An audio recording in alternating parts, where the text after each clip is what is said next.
Welcome back to Rendezvous Photography. You know, if you're like me at all, you get a plan in your mind about, say a place, a location, or a subject for some photos or a photography shoot. You get that plan in your mind and you just, that's all you think about. That's the way I am. And then when it doesn't work out because of the weather or perhaps some people aren't ready to go with it or something like that. Mainly with me, it's the weather. So when it doesn't work out, then you can't get it out of your mind and you think about nothing else. You want the weather to get nice so you can do this. But like here in Alaska, there's no guarantee the weather's ever going to get nice. So you just kind of hang in limbo there and you quit taking pictures and that happens to me. And finally, this morning, I decided, you know what? I just need to take pictures. This is crazy waiting for the right weather to do this other shoot. So I started looking around and I found the most unlikely subject ever right here at my house to get out and get my camera and get out and start taking some pictures. What I found was, and you're not going to believe this, I found dandelions. We got tons of dandelions around our neighborhood. I mean, and they're in all phases of their growth. There's fresh ones and there's dead ones and there's ones that have all the white fuzzies on them and there's some that are just budded out, So I looked at that and I thought, you know what? I'm going to see what I can do with those. So I grabbed my trusty old D200, my Nikon D200 this morning. And I thought, I want to do some pictures of those with really out of focus details in the foreground and in the background. And to do that, I need something with a pretty, open lens. And so I got to thinking about it, and what do I have I can use for that? And well, turns out I have that lens right here. This is my old, trusty old 80 to 200 Nikon f2.8 lens. It's an old booger. It used to be you know what? It is still my go-to portrait lens. I've shot a lot of portraits with this thing. And it's been dropped a few times and taken some tumbles and you can hear it rattle a little bit, but and the manual focus doesn't work. I've got that taped so it won't change right there. It's an old lens, but it's been a good one and I've got some nice pictures with it, but it's f2.8. So yeah, I put this on the D200 this morning and walked around the neighborhood and I started shooting dandelions. It was fun. I mean, it's a fun thing to do. You just get out there and take some pictures and don't worry about it. Just get out and take pictures. And maybe people look at you like you're crazy because you're shooting dandelions, But anyway, so I did that and I came back and I put them on the computer. And you know what? They're not bad pictures at all. And so yeah, let's take a look at them here, and then we'll come back and we'll do some more talking here. But let's look at these pictures right now, and you'll see what I'm talking about. All right, let's go to them right now.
I was surprised when I started editing those, how well they came out. I was pretty surprised.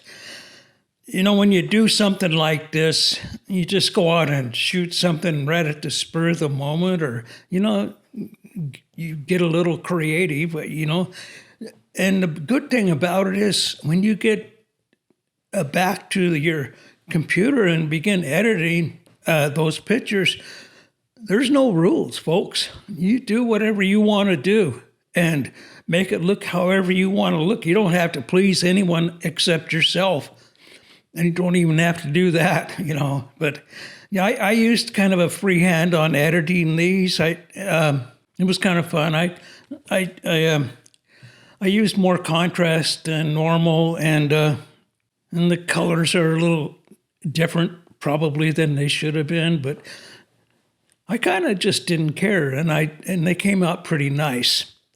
So remember that you don't have to please anyone except yourself, especially when you're doing pictures that are for yourself. If you're doing portrait or wedding or something like that, you have to be a little more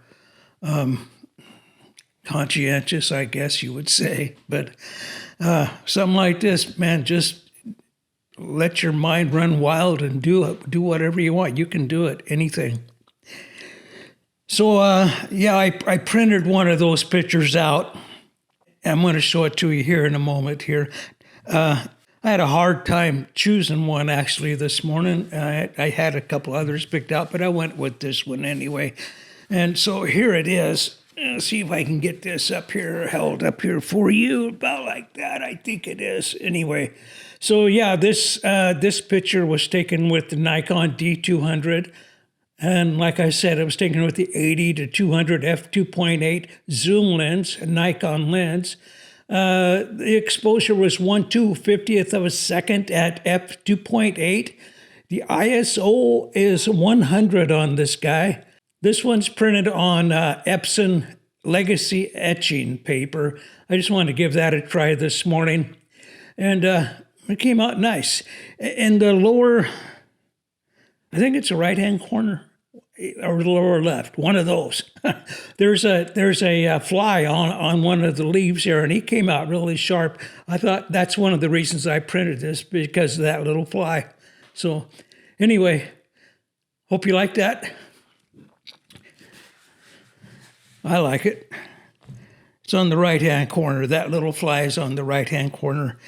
Also remember that these pictures are going to be on a website. All the pictures that I take on for my YouTube videos are going to be on a SmugMug website, and you can go there and look at them a lot larger than you're seeing them here on YouTube. And there's a link. There'll be a link in the description down below that you can follow it and go look at those pictures. I think that's about all for today on that. I hope you enjoyed this. I just want to encourage you to get out there and just find something, make up your mind to get out of the house. Go take some pictures. Don't care about the weather unless it's a downpour, rain, or something like that. But yeah, just go take some pictures. Find some unlikely subjects. Those are pretty easy to find, I think. It's the likely ones that you have a hard time with. Anyway, you guys take care. I will return next week, and we'll have another video of something. I'm not sure yet, but anyway, thanks for coming by, and thanks for the comments and the likes and for the subscriptions. I really do appreciate that. So you guys take care and behave now. You guys got to behave and keep those cameras clicking. Talk to you later. Bye now.